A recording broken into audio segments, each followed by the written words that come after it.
That's not my good thing, by the way.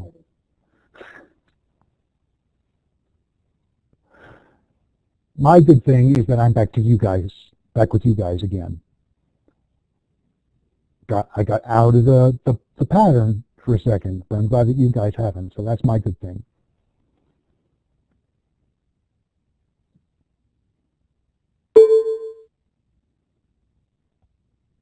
Right.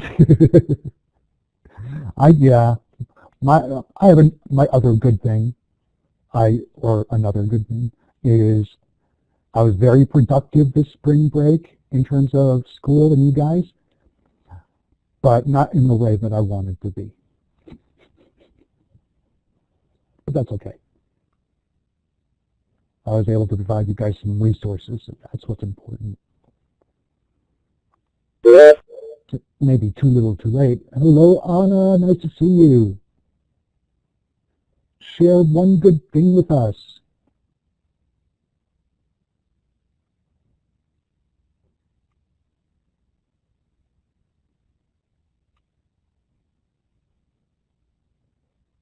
I'm sure someone besides Cherish has something good going on.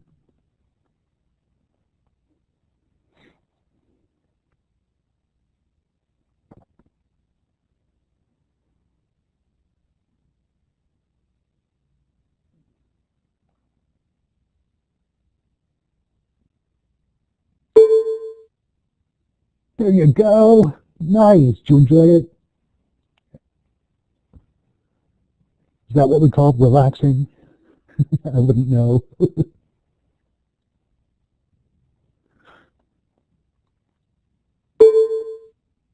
Awesome.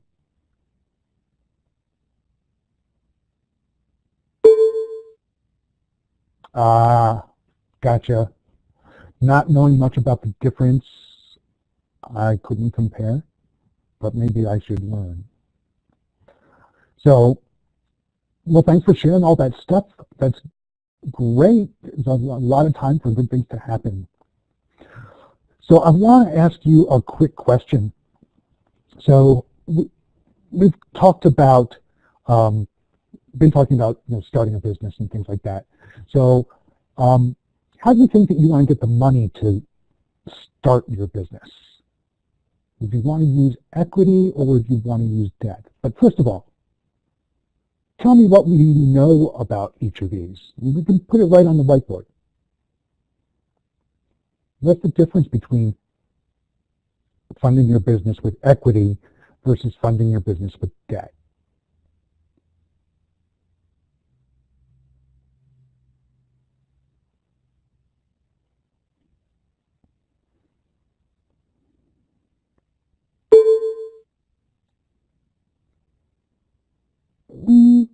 It's a type of wealth, yeah. Not necessarily.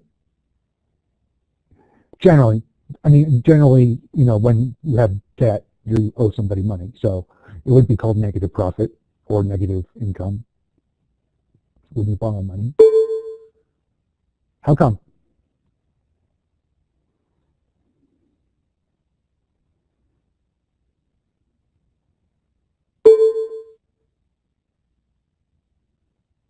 Okay. All right. That's an interesting way of looking at it. We talk about how much equity, especially in real estate with the market being so hot in Colorado. We talk about how, how much equity do you have in your house, assuming that you own your house. And that's basically the amount of equity you have in your house is the difference between how much you owe on it, that's the debt, and how much it's currently worth. So, for instance, I was pretty lucky when I bought my house, was in September of 2016. And we paid more than asking price, but it was still below market value. So we bought the house already having equity because we didn't have to borrow as much. Hey Ty, good to see you. So since the house was already worth more than we paid, that's how much equity we had in it. It wasn't a lot. It was like $1,500 or something like that. But you see how that equity and that debt added up together to the market value?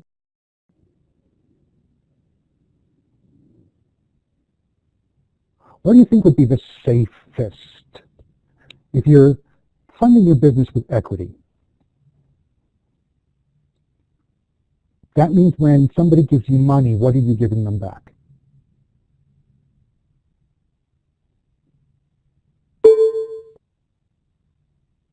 Equity, I hope it'll grow over time. But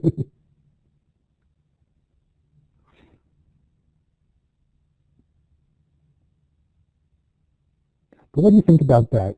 You know, if somebody gives you money in exchange for equity, what are you giving them? Value? What kind of value?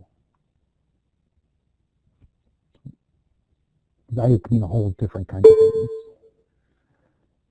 Assets? Yeah, in a way. I'm going to say yeah.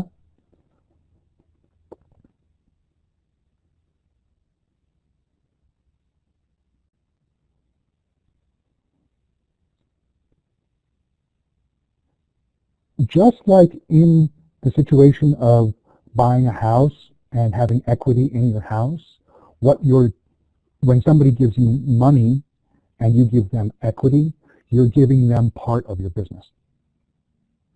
So equity is part of the value of my house. Equity in business is part of the value of the business. Now there's a lot of different ways that can be arranged legally in terms of, you know, how much of your business are you willing to sell. That's kind of what equity means. But then again, debt means you're going to have to pay interest. You know that up front, but you know you're not beholden to anybody. You know, it's your money, you get to do with it. Nobody has any power over you or what you decide to do with that money for that company. So debt you have more control over, probably more expensive. Equity is a little bit more risky, but maybe not as expensive. So that's an interesting discussion on which you would use to fund your business. And that's one we may have. I'm trying to keep time a little bit on the short side because I want to really show you some fun stuff. But as an overview, as you know, we're going to be having several mini projects, and each Class Connect will focus on one specific mini project. I know sometimes we've needed to use two Class Connects, but that's okay. At the end, you will compile this all together into some format of your choice, which could be as an animation, a cartoon, a what are they called now? Infographics, things like that. I'm learning a whole bunch of different ways of people being able to present what they know. So any one of those is great. And then at the very end, you're probably going to do a brief reflection just on the experience that you had in the class. So real quick, our learning objective, as it has been throughout the course, is just a little bit of research on the topic of your choice. And this time, we are going to really be focusing on business's responsibility to authority. Not authority, I'm sorry. Business's responsibility to society. You know, I mean, businesses can't do whatever they want because they don't live in a bubble. You know, they are part of society. So we kind of need to understand that. But as a quick recap, you'll notice that we do not have a actual project for Mini-Project5. Guess what? You're off the hook for that one. So, but here we are in Mini-Project5. I know, right? I have to take it off your content, so I'll just need to do that. Quick recap. Mini-Project1, which I just finished demos on, had 3 parts to it, but it was mostly about the first part was about the logos. Okay. The second mini project was about the 5 economic utilities, and I do have a really good resource on somebody who explains that really, really well. Here's the third part that you did not have to deal with. It was about how would you structure your business? And then the fourth part we talked about was your fairy godmother's gift of 100 shares of stock. Okay? I know I say that a lot. They usually need it's a transition coming. So introducing Mini-Project5, Business and Society. This one's not doesn't have as many points, but each one has a lot in it. This is going to take a lot of thinking. Actually, we did 4. Let me think. We did 4 before break.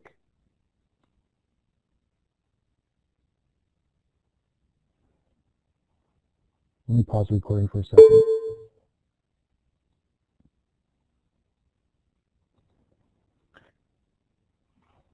So thank you for clearing that up. I should have posted those for you. Anyway, I'm allowing 3 weeks for this because of testing.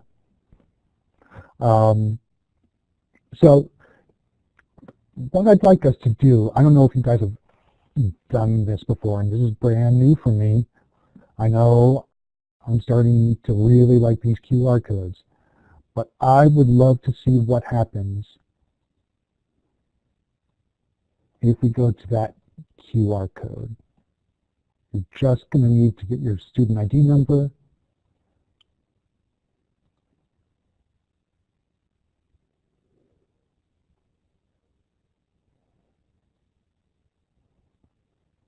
and then I'm going to watch what happens. Please let me know if you have any problems with this working.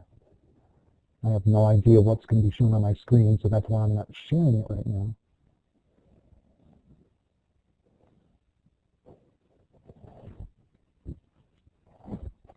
But I figure my intro there is not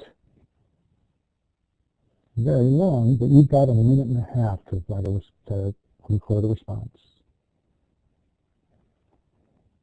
So actually I'm going to pause, and so we can wait a few minutes so we can start seeing some responses. Okay, so one of the things that businesses need to be responsible for is or be accountable for, just as every one of us people are accountable, is for the environment.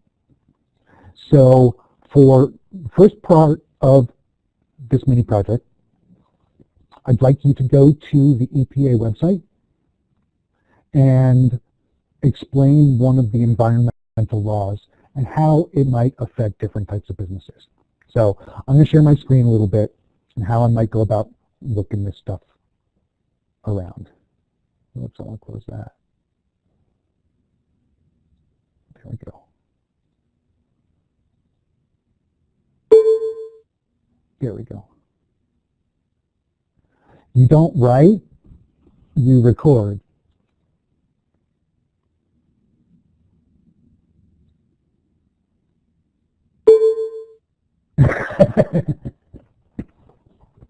Yep, video and audio. I think there are ways that you can say audio only.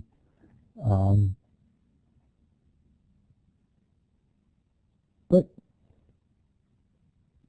yeah, it's going to be cool. All right.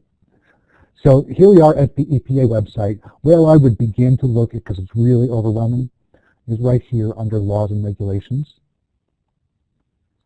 Whoops, didn't want to go there.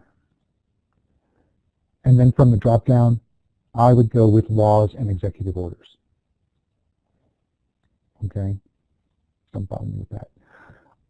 In general, if you're going to pick one of these laws, right here, which is nice, don't pick one that says EO, because that's an executive order.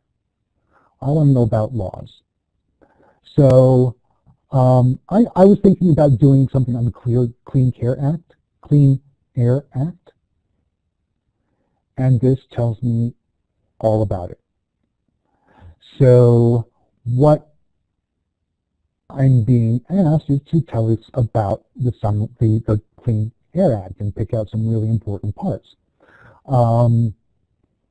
Let's see, things like, let's see, where did I get some really good stuff?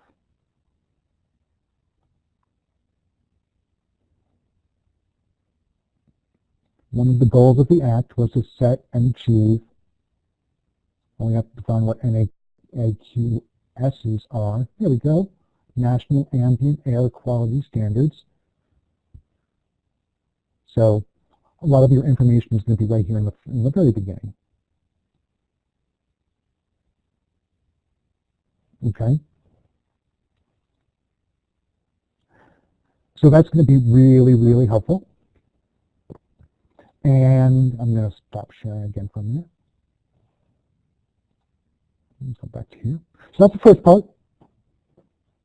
And just explain how the clean, here, for instance, I might say things like, installing certain filters that are going to cost the company money, affecting profitability. Something else like fines for breaking laws, or fines for things not being up to code, definitely is going to affect the bottom line. So those are some ideas you might include in there. The next part has nothing to do with the environment. It's talking about franchising, and this is kind of why we talked about funding in the very beginning. Now here I am going to share my screen again, because the idea is that you want to go to the corporate website and not necessarily a popular franchise. Now I know we've seen logos for lots of franchises, and I know when we think franchise, we think fast food. Okay, at least I do. But I forget that there are other kinds of franchises out there.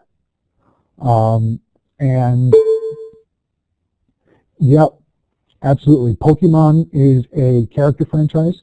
So he would have some special, Pokemon would have some special techniques to surround it, more in the sports and entertainment kind of area. I actually was looking up, I'm going to share my screen again,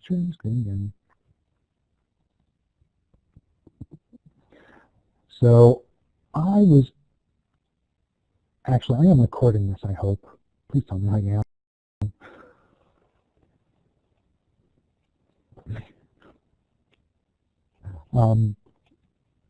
I was looking at Great Clips, actually. I had just recently gotten a haircut at Great Clips. So, okay, go to Great Clips. Now, with today's web design and stuff, and you guys know all this, I don't really care much about Great Clips here. What I'm more concerned about is franchising. Now, you don't have to love haircuts to own a haircut franchise. But here's where you explore the franchising opportunities. What I'm going to want to know is, what's it going to take to own a franchise? What are the minimum requirements? So I'm just scrolling down looking for, there's the why. see. Now, I did see this earlier. Achieve your legacy. What's our advantage? Here's our great franchise responsibility. Well, this one's a little bit difficult to find, but I know I found it.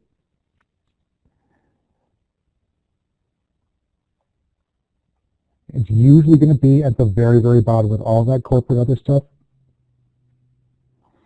I'm going to go back to their homepage. Here we go. Go to legacy. Learn more. Territories. Thanks, Nick. Use Great Clips for you. Great Clips Advantage. I think we need to actually select. Yeah, that's what I remember I had to do.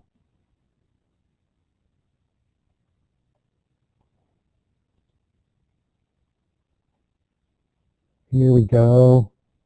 This is what I'm looking for. All I'm looking for here is maybe just a screenshot of this information here, and then explain what it's for.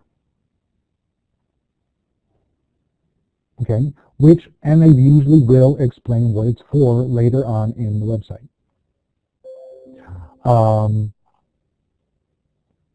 Sorry about that. Now, I did find, I will totally admit, Papa John's was so much easier. That was not an expense report. That was what it costs to buy a franchise of Great Clips. Okay?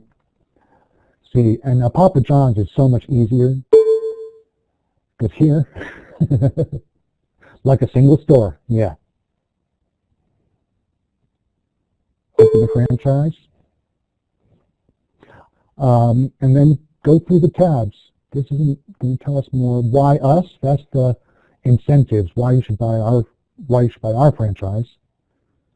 This is where we have opportunities, and these are some more incentives.